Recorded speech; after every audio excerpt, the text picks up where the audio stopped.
The former president made this call while kicking off the construction of the 222.1 billion naira Trans-Kalabari Road in the state. Mr. Jonathan called for a truce in the state political crisis while urging both parties to work together towards the prosperity of the state. He observed that the political tension in the state was too much and said the crisis would not help develop the state. Leaders must know that nobody takes 100%. You must learn. So our own political actors must work together if you love the Rivers people. You must work together if you love the Rivers people. And I join the leaders of Rivers State and the well-meaning Nigerians that have been calling for truce. They have been calling for ceasefire to also re-emphasize that there is a need for ceasefire. Outgoing governors and incoming governors must know that they work together for the collective interests of the citizens of the state. And that is critical because you must work together. In this case of Rivers State, Honorable Minister Nyesom Wike and Governor Nyesom Fubara must work together for developing the land and the people of Rivers State. Former President Goodluck Jonathan speaking there. Well, joining us via Zoom is columnist Sam Omashe. Sam, good morning. It's good to have you join us. Thank you, Thank you very much. Good morning, Veronica. All right. Also joining us via Zoom from Port Harcourt is National Legal Advisor of the Committee for Defense of Human Rights. Thank you so much for joining us on the program as well. All right, let me begin with you, Sam. The former president, Goodluck Jonathan, is calling for a ceasefire between Siminalayi Fubara and his predecessor, talking about Nyesom Wike. And he has said it's a must that for them to work together if the state must move forward. Let's get your perception of what he has said. It's significant that Nyesom Fubara actually invited the former president, Goodluck Jonathan, to the place. You know, Nyesom Fubara is trying to be like his former boss, Nyesom Wike, where he uses either the flag off or the commissioning of a project or the launching of a project as a platform for political jabbering. But what we saw that just a few days ago when he invited former governor of Bayelsa State, Dixon, when he was launching a road in the Kalabari area. And it turned out to be a code for whipping up ethnic animals in the states, because they started talking about Ijaw and you know, with all the reverberations of the upland and wetland, you know, emotions in the state. He was doing that. It was kind of, you know, they say that imitation is a kind of flattery. You know, he was imitating his boss at the center, but he used it to whip up, you know, ethnic sentiment. So it is significant that he brought another Ijaw man there, which is Goodluck Jonathan. And Goodluck Jonathan didn't follow that pattern. What he did was try to mollify the waters, to say that, look, this is the time for peace and not the time for war. This is the time to understand that in spite of all the rage and all the storms and all the rhetoric and all the innuendos and all the underground sewers of anger and malice, that the people who are important in this matter are the Ijaw people, and they are the Ekwere people, they are the Ogoni people, they are all the people of Rivers, all the people who do not belong to that state, who live and work in that state, and that they belong to a Federal Republic of Nigeria, it should be a Federal Republic of peace and not a Federal Republic of discord. So that is the kind of thing that Jonathan was talking about. I said both sides have to sit down and decide whether they want peace or they want war, and that it is better to, as Winston Churchill said, it's better to judge than to war. And if you speak, it's better than if you plead. So that is the important thing. But Sam, it's seemingly difficult getting both sides to sit down and judge as it is. Recall that the president had waded in the matter at some point, and everyone thought that all was well as it is. We also saw the elders of the state even step in at some point, but that seemingly isn't working out. It looks like there are no elders in Rivers. Is that one of the tragedies? Well, one of the tragedies of this crisis is that there are no elders in Rivers. Because if there are elders, there will be peace. Because they are just elders by name, elders who are coming out to say, Fubara, you are the leader of this state. When you come to make statement like that, you are digging in a partisan and unelderly way. There's any word like that. You need to act, you need to bring together people. When there is crisis, and if the older people are not able to bring the situation to peace, then there are no elders. They are just masquerading as elders. What could they have done? That's what... We saw a letter from elder statesman Edwin Clark making a statement with regards to this issue. What more could they have done from perhaps... Edwin Clark has not acted as though he's neutral. I mean, you need somebody who will act as neutral. I will bring them. But you have people who are actually dog whistling, who are saying, go after him, go after him. You know, that's the kind of thing that we don't want. When Dixon was there, he was saying the same thing. Not in so many words, he was saying the same thing. The president actually said, sit down together. These are the terms of agreement. And for a while, we saw that the governor was trying to do the same thing. He was trying to say, okay, let us do it. No matter what you say about it, Wike has a role to play in trying to tamp down the crisis. So does Fubara. But more responsibility is in the hand of Fubara because he's the chief executive of the state. If you tamp down the rhetoric among your people, you create a moral crisis for Wike from the center, who will be seen as an interloper. But when you start indulging yourself in illegalities, he is involved in illegalities as a governor against the law. You cannot take local government funds. It's against the law. You cannot run, You cannot run a budget on 4 people. It's against the law. You cannot do all those things. Those things are not allowed. It is just the law. All right. So when we are saying that there are no solutions to it, the point is that everybody knows what the solution is, but they're not trying to fix it. Simple.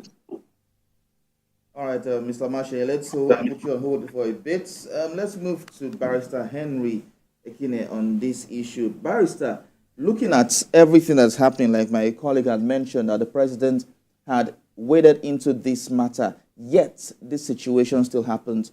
How possible is it for us to have peace, for there to be peace in River State, especially with these 2 men?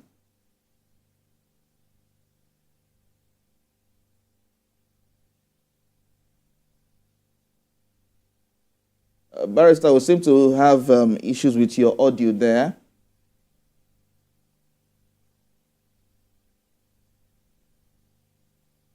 Barrister, can you hear me?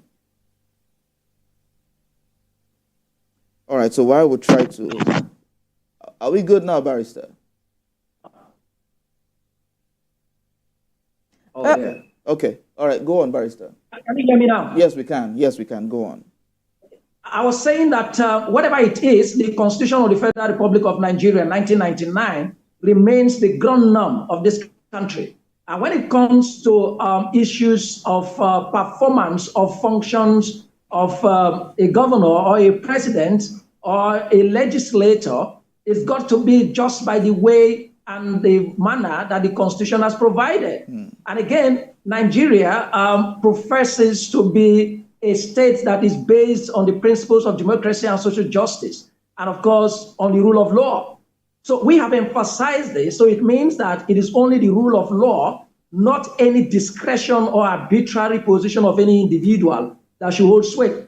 It is to that extent I will recommend, in response to the question you asked, it is until we determine to uphold the rule of law, and then of course, that will mean the provisions of the Constitution, the provisions of enacted laws, and the prophecies of what the courts will indeed say. That's the decisions of court, which in them are nothing more pretentious but law. Now, if we hold this, then we'll be able to be upright to say to an individual, you are wrong. And that's the problem we have in Rivers State here. The issue about Rivers State is not one of Mr. Governor disobeying a law, which I would want anyone to say precisely what law he has disobeyed. It is not one that perhaps even the Minister of the Federal Capital Territory would apparently have any reason to interfere with the performance of the functions of a governor of a state. He has a responsibility to perform the functions of the Minister of the Federal Republic. So we cannot have anywhere where we would have both functions of both gentlemen conflicting, to the extent that we're having this crisis in Rivers State. So it will mean that if we're upright by the rule of law, we should be able to say, hey, Mr. Minister, you are not the governor of Rivers State. Allow the governor of Rivers State to be able to run the state in terms of performing the functions of a governor elected in any of the 36 states of the Federal Republic of Nigeria. Section 192, for instance, vests absolute power on a governor, not just Governor Fubara, but on any governor elected into office in the 36 states to appoint commissioners as he wills. Section 193 clearly, if we uphold the rule of law, empowers the governor absolutely to assign responsibilities to such commissioners appointed, subject to confirmation by the legislature. So when you now have a situation where somebody would have to interfere in that kind of constitution, then we just have to be upright to say, hey, gentlemen, stay there. But despite all of this, we understand all of this that you've mentioned, but despite all of this, the question we've been asking is, can peace come to Rivers State? How possible is it to bring these two men together to discuss this and find a lasting solution, which is peace? I have said in my position, I'm afraid my position is there is nothing like political solution. There is nothing like negotiation when it comes to constitutional provision. That's the problem we have in this country. When someone is violating the provision of a law or the Constitution, you say, is it because politicians are the players here? If you are between two individuals, nobody will be talking about political solution. So there is no such thing as political solution in the Constitution, where Mr. President, for instance, has the power to appoint ministers. Then if someone interferes and then you say there should be political solution. So for me, I have given a recommendation. It is about when we wake up and are determined to uphold the principles of rule of law, which is that the predominance and the supremacy of the law and nothing more pretentious, no arbitrariness or discretion of any individual should hold sway. Then again, right. The colleague, the other guest, was talking about no elders in Rivers State. That is not correct. That will even be disrespect to Rivers State. We have elders. We have elders in Rivers State, and elders are intervening in a way that is reasonable and responsible. We have civil societies in Rivers State. We have citizens in Rivers State. We have continued to advance solutions to the orchestrated, avoidable, and unnecessary crisis, if you like, that is in Rivers State. This crisis is non-existent. It's deliberately orchestrated. It is avoidable and unnecessary. If you left the governor alone to perform the functions of his office, if he's erring, of course, we have checks in the Constitution and in our laws. But when you have external individuals, can I legitimately interfere with the performance of the functions of the governor of a state? Then we not say it's political solution. Then we not call elders and say there are no elders. We have to be upright in this country for once. That's been my view. Right. Before I come to you, Sam, let me stay with you, first of all, Barrister Kine. Are you saying that 4 persons in the State House of Assembly should go ahead to perhaps do the legislative duties and oversight functions over the state as it is, just 4 persons, because that is what a lot of persons are saying is an illegality, the number of persons carrying out legislative duties over the state? Thank you very much. What is an illegality? Illegality will be an action, right, that is not within the law. But otherwise, where is the illegality here? Let me say one thing. I worry as a citizen of the Federal Republic of Nigeria. I worry as an indigenous of a community in Rivers State, Kala Ogbogolo community, in Ward 4 of Ahuda West local government, meaning that I would be concerned that there should be smooth administration in Rivers State, that the legislature should be working, the executive should be working, and the judiciary should be working, so that presumably, and with our expectation, that development will get to my local community. So with that concern, I would have imagined a situation where the 32 32 seats or constituencies, River State House should be that 32 at all times. But it may not end with my desire. It may not even end with the desire of Mr. Governor or desire of Mr. President. If certain situations arise, let me go now constitutional. The Constitution of the Federal Republic of Nigeria established a House of Assembly for each of the 36 states under Section 90 of the Constitution. The Constitution was deliberate when it says if there are going to be delineations of constituencies by INEC, there shall be a minimum of 20 or thereabout 24 for a state, and then not more than 40 for a state. That is only in respect to the establishment or delineation of constituencies. That is the aspiration, that's the expectation. But are there circumstances that we could have those members deplete? Yes, there are. Either natural circumstances or legal circumstances. Natural circumstances could be as a result of death.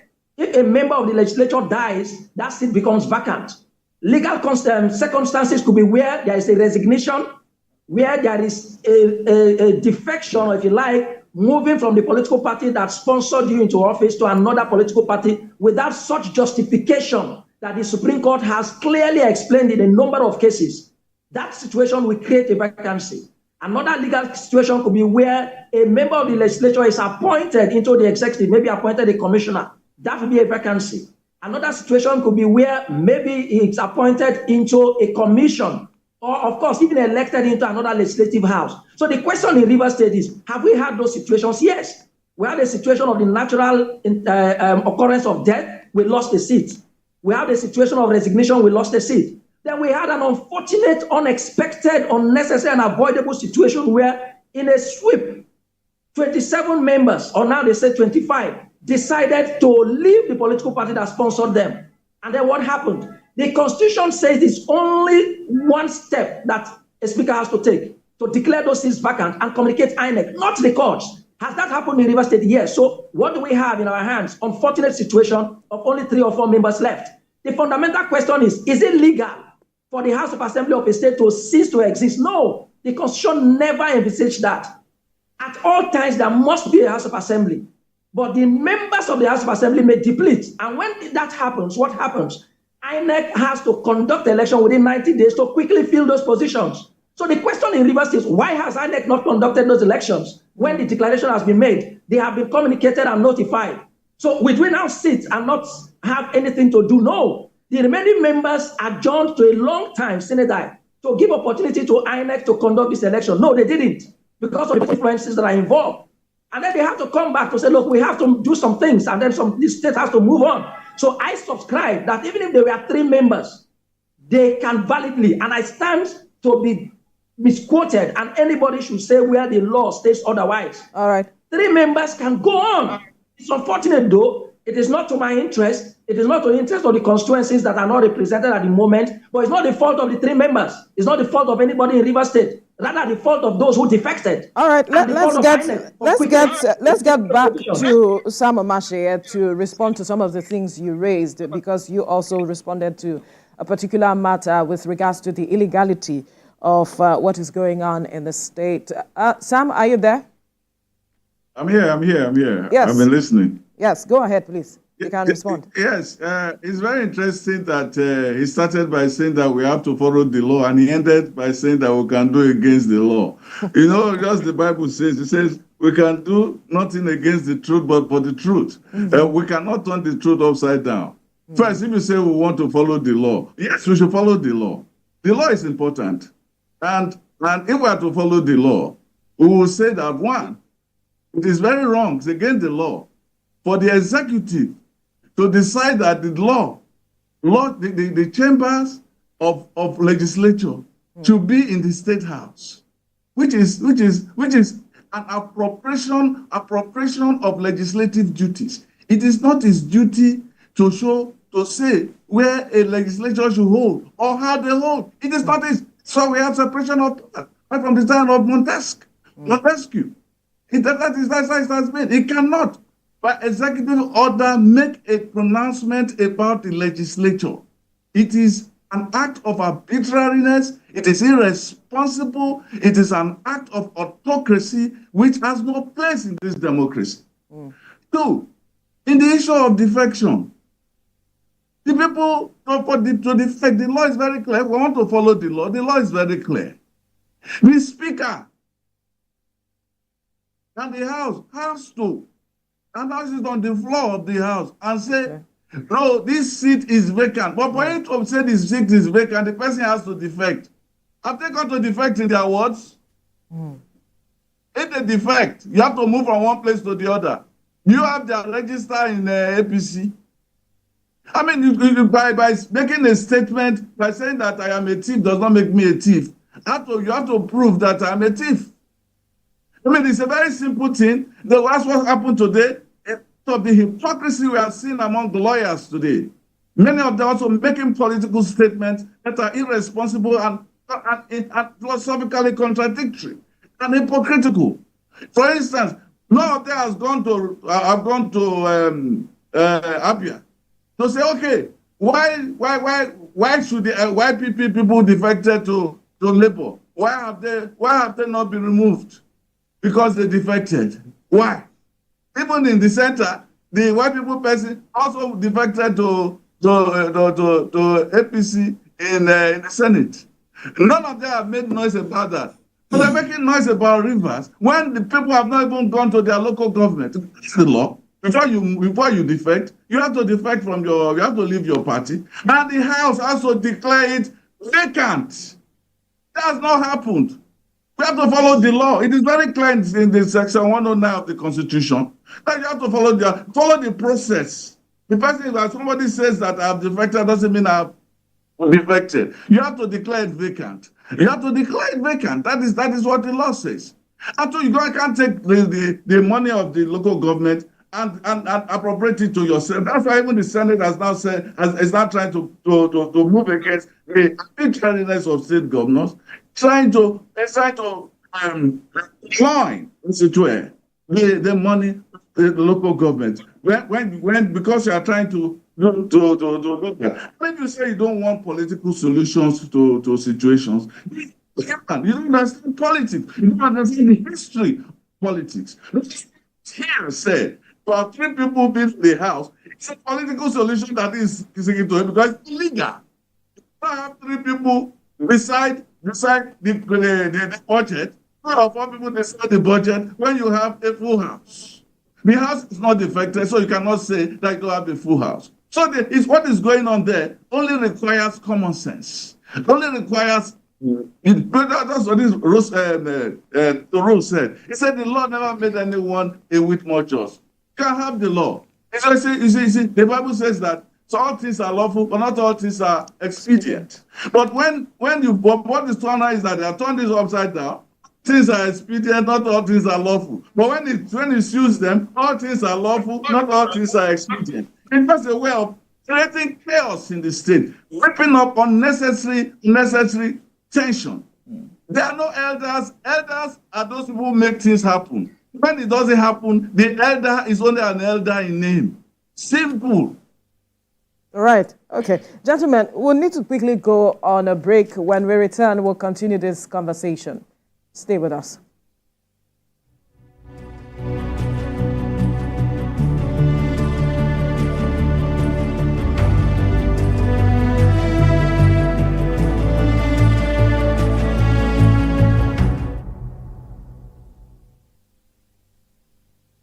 Dock marks have tried everything. Nivea Lumina 630 works from day one with visible results in just 2 weeks and 71% dock marks reduction in 12. Join the 1 million women already using Lumina 630 from Nivea. As Nigeria continues to battle insecurity ravaging many parts of its territory, several strategies have been advanced and adopted to keep the country safer. In an exclusive interview with Babajide Kolade Otitoju, the Chief of Defense Staff, General Christopher Musa, insists the military remains committed to defeating insurgency and banditry across the country. But the defense chief is opposed to amnesty for bandits. If you're fighting somebody and he drops his weapon and we're duty bound not to kill that individual. So we'll do that so that the laws will also take its course. And that's what we want to encourage. He says good governance, especially at the grassroots, is the solution to insecurity. We must be able to introduce fairness, justice, equity, so that we can encourage the youth to stay back and work. Why some of these things are going is over time we left our forest open. These guys will be able to take advantage of such forests. Our borders, we need to improve on our border management system. He's unhappy that some Nigerians continue to collaborate with bandits. They tell them number of soldiers, where the troops are going, when the troops are moving and all these things. Our advice is people should stop, because for us, the friend of a thief is a thief. And that's why we have a zero tolerance for that. Catch more on the exclusive interview on Journalist Hangout on Thursday, 24th of May, 2024. Only on TVC News.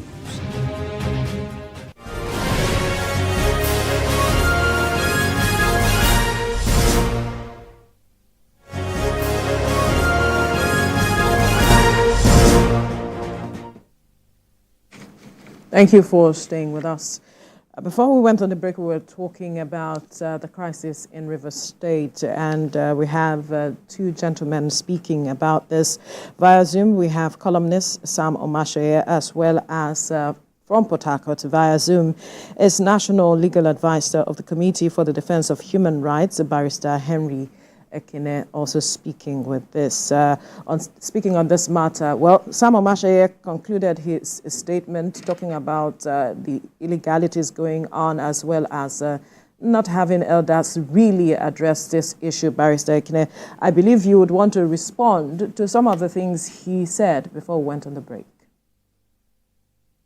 Yeah, thank you very much. Well, let me make a quick observation. I have observed, and then my workers here have also observed that it does appear that Mr. Sam has been given more of the opportunity in terms of time, quantum of time, to make his submissions and assertions that I have had. But having said that, you are regulating the time.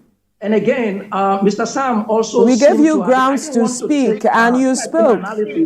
We gave you grounds to speak, and you spoke, Barrister Ekine. So please, make judicious use of the time you have. It's okay, not to worry. I just mentioned that. Then secondly, when I take exception again, I can't be a lawyer and speaking on a program, and I don't know whether Mr. Sam is a lawyer, and then he makes derogatory remarks of lawyers. I would take exception to that and then protect the NBA and all lawyers and the legal profession. So I don't take on personalities, but I've just had to make those two remarks. With respect to him, I don't know whether he's even in Rivers State, because he also demonstrates his absence from the realities in Rivers State. And I think perhaps that's why you have connected me from Rivers State. And I'm not saying that I have all of the information available here, but let me quickly say a few things. Nobody would know except you seek to want to know what transpired between the Rivers State House of Assembly and the governor of Rivers State that led to the governor allowing the Rivers State House of Assembly to use any facility of the state as a place of sitting. As a lawyer, I agree that the Constitution of the Federal Republic of Nigeria, from Section 90 down until the end of the last section with respect to a House of Assembly, did not provide for where a sitting of a House of Assembly would be. However, I would not say that when a place has become the customary place of sitting and meeting for the business of a house, that is to not be judicially noticed or any other way noticed as the Rivers State House of Assembly or any legislative house. So the Rivers State House of Assembly complex exists, and they've been having their legislative business there. Some point, I also woke up in some surprise last year where the main auditorium of that complex was demolished, meaning that it's no longer in existence. the justification to that is not what I will speak to. I'm not a spokesperson for government. I'm not a politician. Anybody who is dissatisfied and aggrieved by the action of the governor can take the governor to any court for that dissatisfaction. But that happened. That's a reality, as a matter of fact. So the House of Assemblies, whether in the faction, can't sit there anymore. Even the quarters of the auditorium in the quarter, is that the River State House of Assembly complex? It's not. The way Sam was speaking, as if that would be justified. But one thing I know I would say is, it is the legislators that will, by a resolution, determine where to conduct their business, not the executive governor of any state or the president of the Federal Republic of Nigeria in case of the National Assembly. It is only the legislators will, by resolution, if there is any intervening circumstance, that they can't sit in their traditional place. The question is, has that happened in River State? Sam doesn't know. Any other individual doesn't know. The communication between the River State House of Assembly, led by, it is even before now, that's since about December of last year, that they communicated the governor to say, give us a space for us to have our sittings. And if the governor did that, for somebody to just come on TV and say, oh, the governor arbitrarily on his own decreed and directed, that's for that. Then the issue of even withholding local government funds. I had the privilege of sitting in an interview on a radio program where an explanation was made. I am not sure that he listened to that or others listened. It is not that the governor of River State arbitrarily called for the funds of the River State, local governments in River State. Those issues are in the public domain. Your station, I believe, carried those explanations. And talking about the defection too, I am not surprised. I've also had opportunity to see a process where right now what some supporters of the defectors are doing is to pretend as if the defection didn't take place. But even your station carried. When it happened in the proceedings of the floor of the House, when Martin Amewule was the speaker, when they were all then in PDP, when each of them declared they are moving from the People's Democratic Party to All Progressives Congress, the videos are there, it's a fact. Then somebody now says that, oh, have they withdrawn their membership from the ward? When it comes to the legislature, this is the thing of law. The legislator that will differ from a political party to another is not required like resigning from the membership of a political party to go from his ward. He does that on the floor of the House, whether it's the National Assembly or not. He probably can perfect that when he goes back to his party, to the wards, to do that. But his membership on the floor of the House is on the basis of a political party. So if he writes to the Speaker or to the Senate President or a Speaker of the House of Assembly, or even makes a declaration on that floor that is no longer a member of that party as far as his membership of the House is concerned, that's it. And now let me also clear one thing. Unfortunately, in the case of River State, the former Speaker also defected. Because if he didn't, then he was the one to perform the function that the Constitution required under Section 109, subsection 1 of the Constitution, where the Speaker would have declared those seats vacant. But he was also a culpable with that defection. So when the other members of the House that were remaining, whether justified or not, matters are in court. A lot of them are sub judice. I am not holding for any one of them. I am not a counsel. But whether it's justified or not, and a speaker was elected by the remaining members, which is contestable, no doubt, and that speaker did the declaration as required by Constitution and communicated INEC.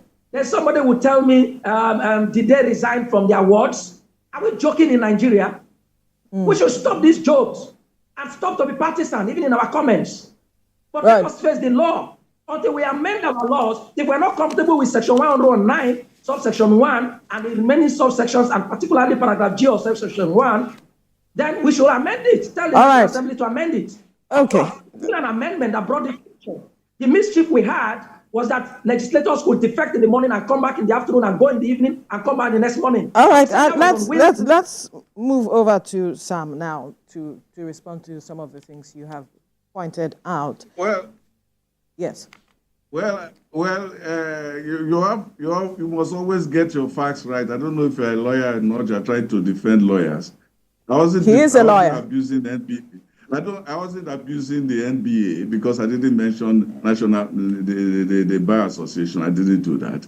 I was talking to lawyers who do not act as though they understand the law. And if you think that you belong to that, you made yourself liable to that charge. I only said I was referring to lawyers lawyers, a lot of lawyers who are hypocritical, Speak for the a lot issues of and leave lawyers lawyers who have alone. gone. You are Let there, me you are say, attacking you me. had your time. I'm not You had your comfortable with time, this gentlemen. conversation and this You had Barrister your time, Akine, could you allow him speak, please? You had your time. You had your time. Gentlemen, as much as we need your contribution, we must observe some level of decorum. So, Barrister Akine, you have had your time, so would like for Sam to speak to the issues he wants to address. Thank you. Yeah, I was, thank you very much. I was referring to a section of lawyers. Not all lawyers believe what he has said. So you cannot say that I was just traducing all lawyers. I can't do that. I am a responsible man, and I don't do that. And I coming to the issue of legislatures, where they hold or not. If you say the governor did not arbitrarily do that, what is the point of an executive order? What is the point of an executive order? Did the House members say that they wanted to stay in the government house? But after all, the 25 people had been holding their meetings regularly. They didn't say that they wanted the governor to put them in the government house. That's neither here nor there. But the most important thing for us to understand here about the defection is that even the law says that if the person becomes a member of a political party, it is very clear in the law. I'm not a lawyer, but I went to school, because sometimes lawyers try to make it look as if they're the only one who understands English. It says, the Speaker of the House of Assembly shall give effect to subsection 1 of this section, so, however, that the Speaker of a member shall first present evidence satisfactory to the House that any of the provisions of the subsection has become applicable in respect of the member. What does that subsection 1 say?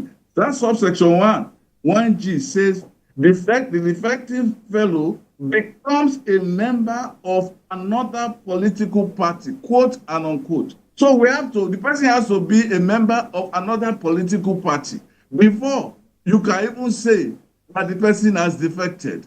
People have not defected. And for you to become a member of another political party, you have to formally resign from your own party and move to another party. It happened. See the constitution we are saying here. Because lawyers sometimes want to do so. That's why Judge Donald Shaw sometimes said the vocation are a conspiracy against the laity. We want to make sure that, we are the only one who understands it. Just like a pastor trying to distort the facts of the scripture and say, I'm the only one who can tell you what it is. In those days, it used to be the story that only they had access to the Bible. But it was when the Bible was printed to everybody to read that people started to say, no. Martin Luther and co. Let us look at what is in the book. So that is what it is. That is what it is. The law is very clear. In the issue of elders, what elders? An elder that cannot resolve a crisis is not an elder. It's just there by name. It's what the Yorubas call Agbaya Mr. Sam, choice of words, please. Choice of words, please. No. I'm just using that. You're using a general. Now, I'd like to ask you this question, Mr. Sam. What then should the elders have done differently to address this matter and resolve it? You know what elders can do is that they should call the two parties together. Have they ever called the two parties together to put Wike and Fubara, the way the president has done, to put Wike and Fubara under the same roof and say, look, let us solve this issue. We know that this issue is about personal grudges, personal loyalties, personal allegiances that each of them feels has been violated or have been violated. So let them speak about it. When they go about, I want to change this, I want to do this law, I don't want to do that, the jungle has my throat, which is not a language of civilization.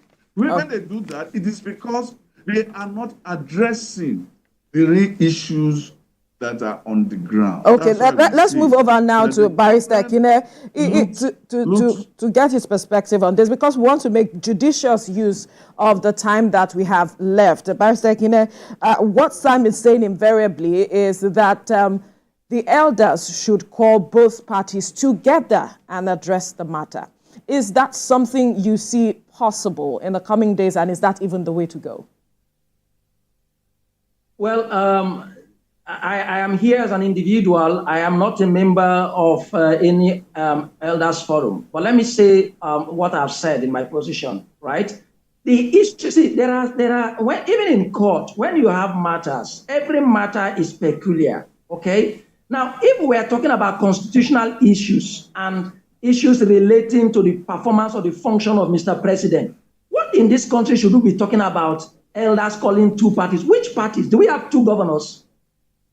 Except if we are talking, discuss personal matters between Nyesom Wike and Nyesom Fubara, I won't even analyze, I won't even come to analyze anything on TV as a lawyer based on legal perspective, because I wouldn't be privy to their issues. But if we're analyzing clearly issues of law, the only solution and the way to it is the provisions of the law as to will be interpreted by the courts. So at best, even if you have a group of elders, what, like you've asked the question, if we ask again, what are we expecting any group of elders, even if they are most objective and non-partisan, impartial elders, what would they do by calling a minister and a governor and discuss the issue of appointment of commissioners? But at least call a minister some sense and of governor peace so that and there discuss can be the even issue the of developments. budget or calling. So which one? But don't you think this crisis is affecting the people of Rivers State? Of course, Fubara mentioned that he started governing in February this year. Since he took office, it means that the crisis has gotten to a point where he couldn't do anything for quite a long time. Absolutely. I started my conversation by saying that this crisis has direct, not just even indirect, direct effect on governance, direct effect on the responsibility of government, which is to continually enhance the welfare of citizens. I started my conversation by saying that this unnecessary, avoidable, and orchestrated skirmish in this state that shouldn't even exist is affecting every one of us, including my local community, Kalao Bogolo. In Nahuda West local government, there is nothing that is actually happening at the moment. But who do I hold responsible? For me, it is the avoidable, unnecessary crisis. Who is orchestrating this crisis? Rivers people should be able to say, hey, you, Mr. A, you are disturbing governance in Rivers State. Even other citizens of the Federal Republic of Nigeria, some who are upright have been saying so. You, Mr. A, you are disturbing governance in Rivers State. Perhaps that's what Sam is also saying, that the elders who are part of the state, who are members of the state, should speak up because they wield some level of influence in the state. That is his position on this matter. I want to believe so. Sam, quickly, because our time is almost up as it is. Everybody has been speaking up. Some speak up on the leaning that they see. The problem is not about the COP. It's because they have something inside their mind they are fighting over. That's what the issue is. You know, this was an instance that really happened before. One of the God's Kingdom Society's former leaders, J.T. Okome, was given the instance in the church, saying that, look, the problem was not where the cup was, but the problem was that they had a particular grudge inside their mind. So that's why I said it was important for us to bring them together under the same roof and tell them, resolve these issues between you two. There have been many stories between successor and predecessor in this country, in this republic. And some of them have been resolved, and some of them were not resolved. But the whole issue is that if you want to cut off the head of your predecessor, then if you have the capacity to cut it off, if you can cut it off in peace, cut it off in peace. If you cannot cut it off in peace, work with the person. So in this case, it seems that it's not able to cut it off in peace. So we should look for a way to work together. That is wisdom. All right, that's a fine place to leave the conversation, Sam. The jungle is mature. The language I didn't want to go there. Let's leave the conversation here now, gentlemen. We must thank you from Port Harcourt, National Legal Advisor of the Committee for the Defense of Human Rights, Barrister Henry Ekine, as well as columnist, essayist, TV host Sam Omashe, for your time on the program as well. Thank you. Right, this is where we drop the curtains on the program for today. Let's let you know that the views and reactions of all our resource persons are theirs and have no connection with TVC News. Up next is Your View with the ladies, and afterwards this morning with Yori Folarin. Stay safe. Bye for now.